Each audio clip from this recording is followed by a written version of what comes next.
जब भी अधर्म अपनी सीमा लांघता है, जब भी संसार पर अन्याय का अंधकार छा जाता है, जब भी मानव का विश्वास डगमगाने लगता है, तब माँ दुर्गा का आवाहन होता है और नवरात्रि का हर दीप यही सिखाता है कि शक्ति ही सत्य है। उसी समय जब देवलोक में शोर मचा कि एक नया दैत्य उठा है, नाम था रक्त बीज। ऐसा असुर जिसकी एक एक रक्त की बूंद से हजारों नई सेनाएं जन्म ले लेती थी। सोचो भाई, जितना उसे चोट पहुंचाओगे उतने ही दुश्मन पैदा होंगे। समस्या इतनी भयावह थी कि देवता हैरान रह गए और युद्ध भूमि धधकने लगी। युद्ध की मिट्टी लाल हो गई और ध्वंस की गूंज चारों ओर फैल गई। हर तरफ रोंगटे खड़े कर देने वाली दहाड़ें और बढ़ती संख्या में राक्षस।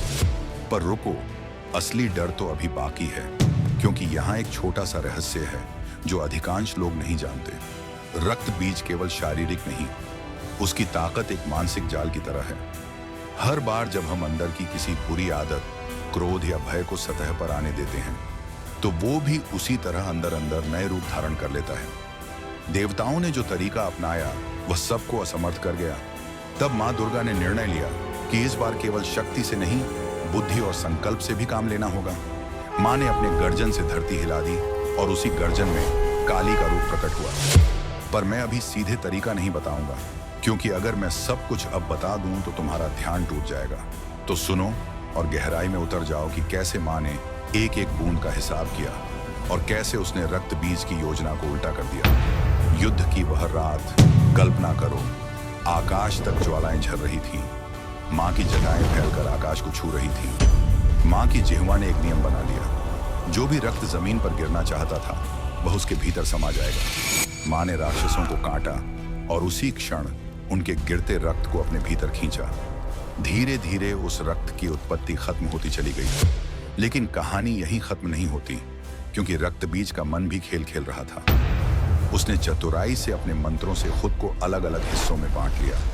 उसकी छाया मुकाबले से बचकर भागी और वही छाया एक और नई समस्या बनकर उभरी। इसलिए माँ ने केवल मारने की बजाय एक और चाल चली। उसने सत्य की त्रिकाल दृष्टि लगाई, जिससे असली और नकली के बीच फर्क पता चला। पर क्या तुम जानना चाहते हो कि माँ ने वह आखिरी चाल कैसे चली? रुको, अभी बताता हूं।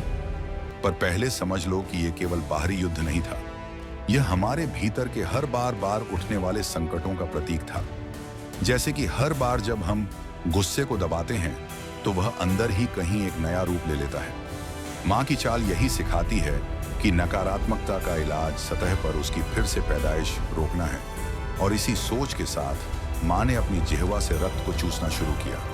हर बूंद जो कभी नई राक्षसें दे रही थी, वह अब माँ के भीतर सुरक्षित हो गई और रक्त बीज की शक्ति पर प्रतिबंध लग गया। लेकिन एक और ट्विस्ट बचा था। रक्त बीज ने अपनी चेतना को बिखेर कर सबसे अनदेखे, सबसे छोटे डर के रूप में छुपा दिया। वो डर जो दिनचर्या में मिल जाता है, आलस्य, संदेह, अविश्वास। और यही छोटा सा बीज फिर से बिखरने लगा तो माँ ने अपने 9 रूपों की श्रृंखला से उस बीज को भी नष्ट करने का नियम घोषित किया।